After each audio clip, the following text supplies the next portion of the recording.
हजरात मोहतरम, सऊदी अरब लाचार और बेबस कितना है आप इतना समझ लीजिए, बस इतना समझ लीजिए। कल तक ये अमेरिका के साथ था और बड़ा खुश था कि चलो जो भी है अमेरिका के साथ है, ईरान के साथ नहीं हो सकता चाहे कुछ भी हो। फिर हुआ क्या, आज की ताजा जानकारी जान लीजिए। यह रात को मैं किसी अपडेट में बता चुका हूं, अब खुलकर सामने आई है कि सऊदी नहीं चाहता बल्कि गल्फ देश चाहते नहीं हैं कि अमेरिका स्ट्रेट ऑफ हॉर्मूज पर बैरिकेडिंग करे, उसको ब्लॉक करे। भाई लड़ाई तो गुलाबी सुअर को पता ही नहीं है, कंफ्यूज है वो कि उसे रास्ता खुलवाना था, बंद नहीं करवाना था। अब अरब की औकात देखिए, अमेरिका कुछ भी कर रहा है वो अरबों से पूछ थोड़ी रहा है, ब्लॉक कर दिया रास्ता। अब अरब को दिक्कत होना शुरू हुई और अरब प्रेशर बना रहे हैं अमेरिका पर, खासकर डोनाल्ड ट्रंप पर प्रेशर बना रहे हैं सारे अरब देश कि भैया ये स्ट्रेट ऑफ हॉर्मूज बंद मत करो, इसे खोल दो प्लीज।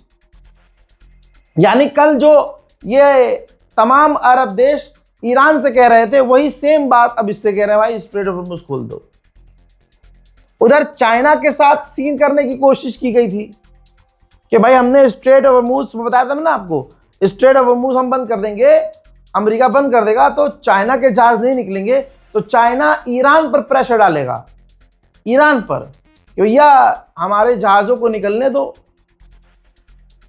भाई आप रास्ता खोलो ताकि आगे से अमेरिका भी खोल दे। लेकिन ऐसा हुआ नहीं। पहले अटेम्प्ट में जब पहले जहाज चीन का गया तो भले ही अमेरिका की नौसेना ने रास्ता नहीं दिया, लेकिन दूसरे अटेम्प्ट में चीन के जहाज को रोकने की कोशिश नहीं की जा रही है, अमेरिका के बैरिकेड से निकलने के लिए तैयारी हो रही है। ठीक, क्योंकि भाई यहां तो पूरी खिचड़ी पक गई, कौन क्या चाहता है, किसका क्या मकसद पता ही नहीं चल रहा। अब देखना यह है कि आगे होता क्या है, लेकिन अरब इसमें अच्छे से पिस रहे हैं। अमेरिकी सेनेटर्स का कहना यह है कि डोनाल्ड ट्रंप जो महंगी जंग ईरान से लड़ रहा है उसका पैसा अमेरिका के टैक्स पेयर चुका रहे हैं, सबकी जेब पर असर पड़ रहा है। हालात ऐसे हैं कि अमेरिका की हालत पतली हो रही है। अमेरिका के मिनिस्टर्स ने कहा है कि अभी अमेरिका में तेल के दाम और बढ़ेंगे। डोनाल्ड ट्रंप को क्या करना है भाई, सरकारी खर्चे पे उसको चलना है, तेल के दाम बढ़े या घटे, एक दिन देखना अमेरिका में बड़ा बवाल होने वाला है। अच्छा, ये खबर कंफर्म हो चुकी है कि दोनों दोबारा बातचीत करेंगे, फेस टू फेस करेंगे और अमेरिका और ईरान आमने सामने बात करेंगे जैसे पहले की थी, और पाकिस्तान में ही ये बात होगी। जी हाँ, मैंने बता दिया था कि बात होगी, लेकिन लोकेशन कंफर्म नहीं है, लोकेशन फिर से पाकिस्तान है।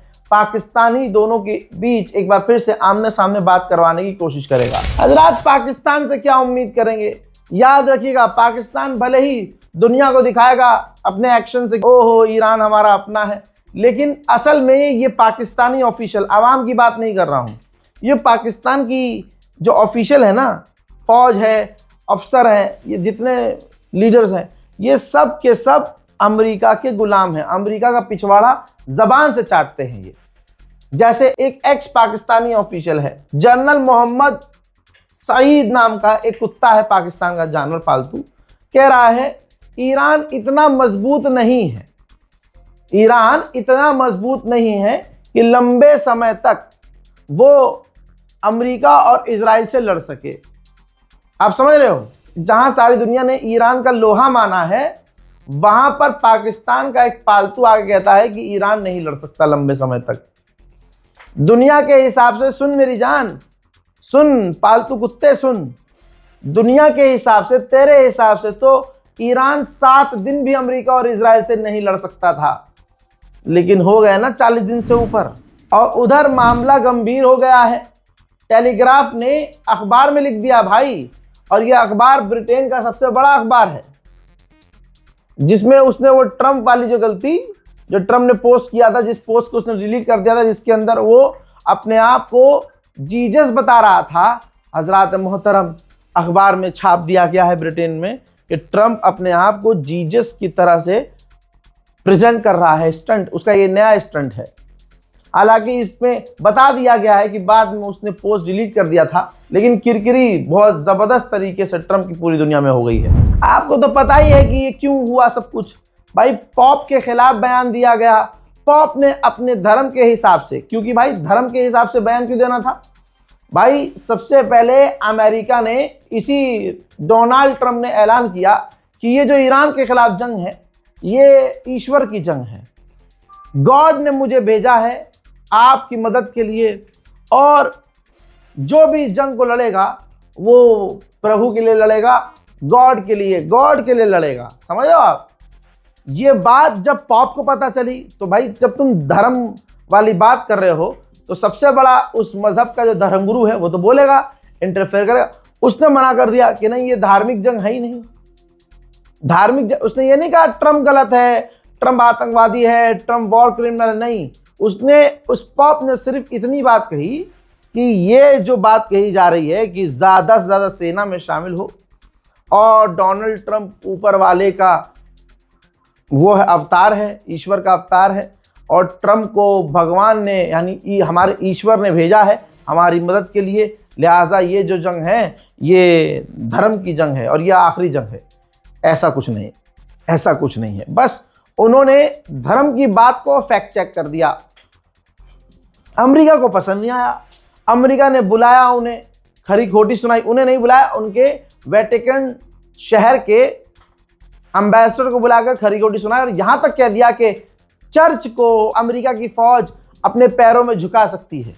कानून है एक ऐसा पुराना जिसके अंतर्गत उनको याद दिलाते हुए वेटिकन सिटी को कहा कि अमेरिका की पावरफुल फौज जो चाहे करवा सकती है, और आप अमेरिका के राष्ट्रपति के आगे नहीं रह सकते।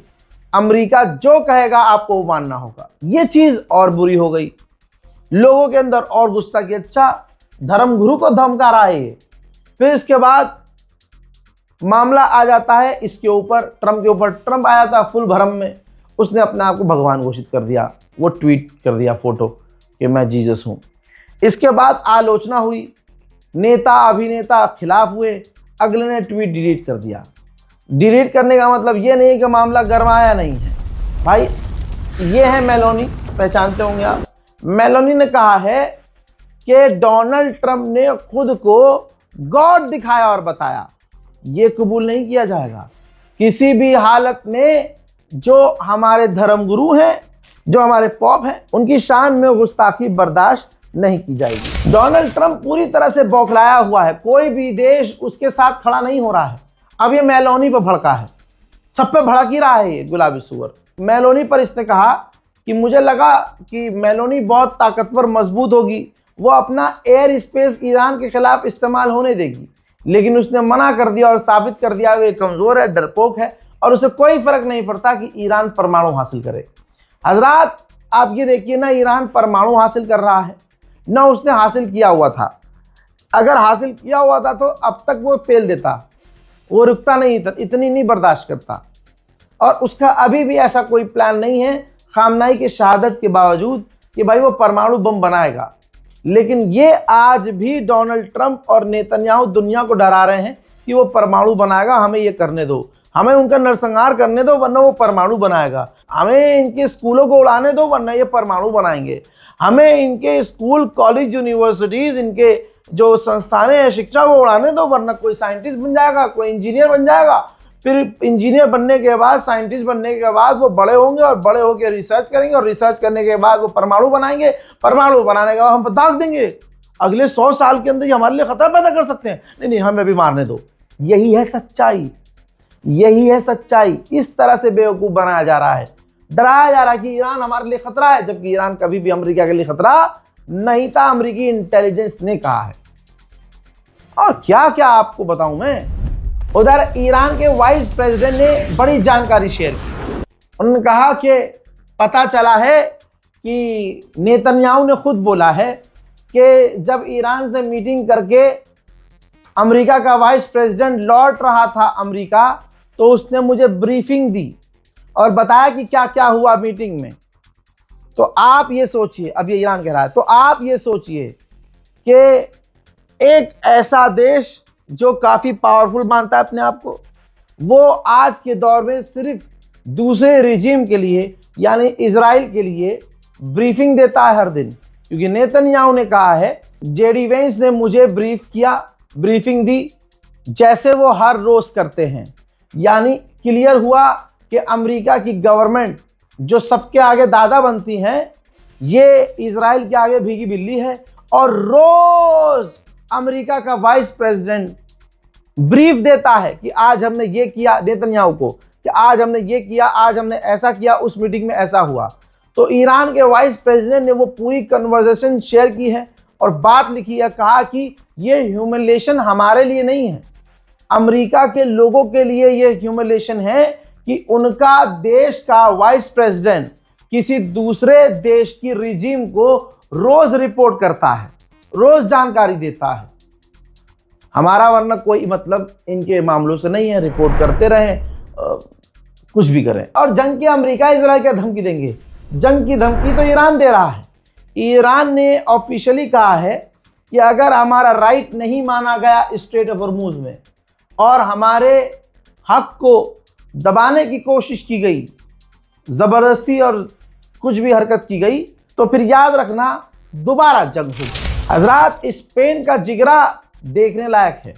कोई मुस्लिम देश के अंदर इतनी हिम्मत नहीं है ईरान के अलावा। स्पेन के प्रधानमंत्री ने कहा है कि इंटरनेशनल लॉ का वायलेशन किया जा रहा है, तमाम कानूनों को तोड़ा जा रहा है सिर्फ एक देश के द्वारा, इजराइल, और सारी दुनिया चुपचाप बैठकर देख रही है। दोस्तों, फिलहाल की रिपोर्ट में इतना। इस रिपोर्ट को शेयर कीजिए, इंतजार कीजिए मेरे अगले अपडेट का। तब तक के लिए जय हिंद।